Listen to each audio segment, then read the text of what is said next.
Me okay? I've never scheduled a live before, so this is an experiment to see if it makes a difference in terms of you guys being able to get notifications and all that stuff. I want to say welcome to drboystv.com, the home of intelligent black people.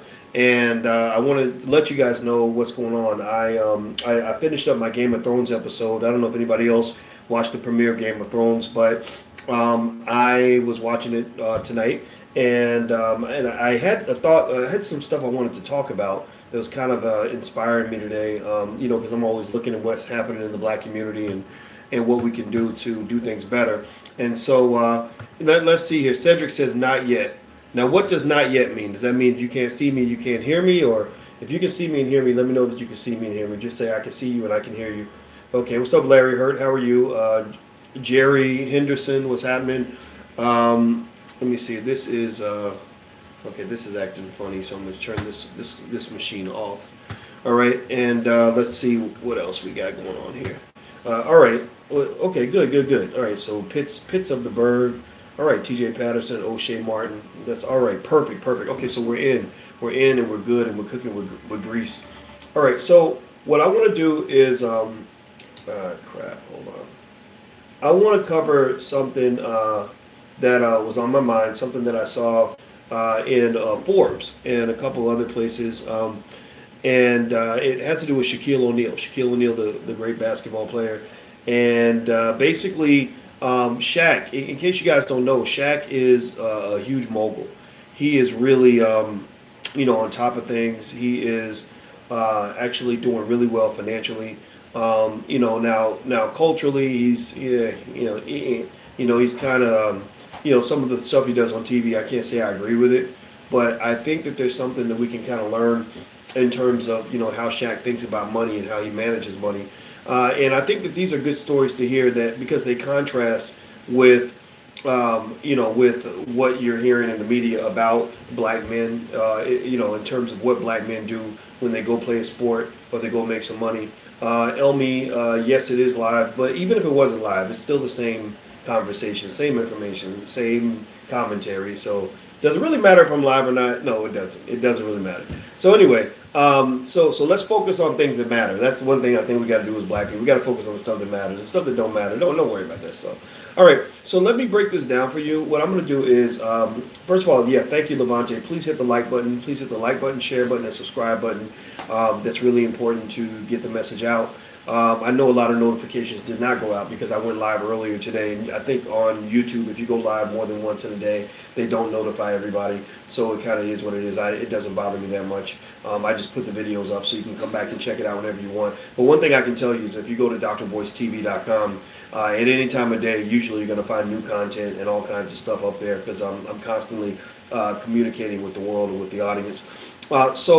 Here's what I want to kind of talk to you guys about. I don't know if you guys know, Shaquille O'Neal is actually worth about $400 million. That's about his net worth, but it's probably approaching $500 million. Shaq has always, he was a great basketball player, one of the most unstoppable players in the history of the NBA. But his outcome is interesting to me because you can contrast him with Antoine Walker. Antoine Walker started playing in the NBA at the same time as Shaq did. The question is, why did Antoine Walker go to the NBA, make a bunch of money just like Shaq, and end up broke? He spent $110 million and lost everything. So why did one guy go to the NBA and end up broke, and the other guy went to the same NBA and ended up walking away, very wealthy? Well, it all comes down to mindset. It all comes down to how your brain works. It all comes down to the choices you make. And Antoine Walker made bad choices like gambling and things like that, just pretty much wasting money. And so, one of the things that I think that black people kind of have to talk about is this reality that you're not going to hear very often because it's not politically correct. It sounds like you're victim blaming and all this, but people don't understand that the choices you make, the way you think, has a huge impact on your financial outcomes. A lot of you all have heard about black people, losing all of our wealth by the year 2053. Has anybody heard that stat that black people are going to be, completely broke by the year 2053? The median net worth of the black community is going to be zero by 2053. Tell me if you heard that stat.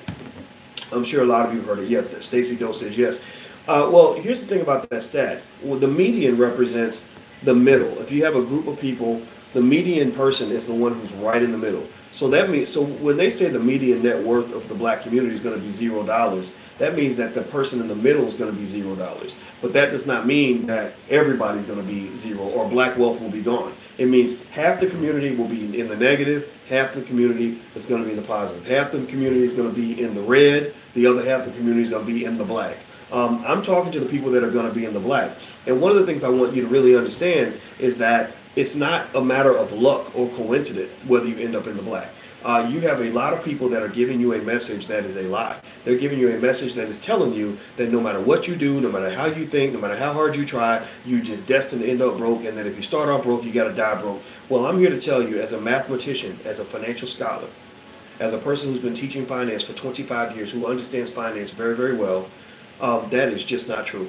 That is so not true. Now with Shaquille O'Neal, he's a different example in the sense that we know he was one of the best basketball players in the world. We know that Shaq made millions of dollars. So most people in here are not going to be worth $500 million. So I'm not saying everybody can easily end up like Shaq. What I am saying, though, is that Shaq and Antoine Walker are good examples of how different choices can lead to different outcomes. Antoine made over $100 million, and he ended up with nothing. Shaq made a little bit more than Antoine, probably about twice as much. But Shaq, the whole time, Shaq had a whole different set of values when it came to money. Like my late grandmother, rest her soul, used to tell me. My late grandmother only made $22,000 a year, but she paid off her car, paid off her house, had her credit cards had a zero balance. She had perfect credit, and people were borrowing money from her. There were people that made 4 times more money than my grandmother who would go to her to borrow money because my grandmother. One thing my grandmother told me that I never forgot, was that she said, "How you manage your money is all up in here. It's all in your mind. If your mind is messed up, then your money's gonna be messed up." So if you look at Shaq, he got advice from his mother, from his family, on how to manage that money. In the very beginning, Shaq, I think he said he only spent about 20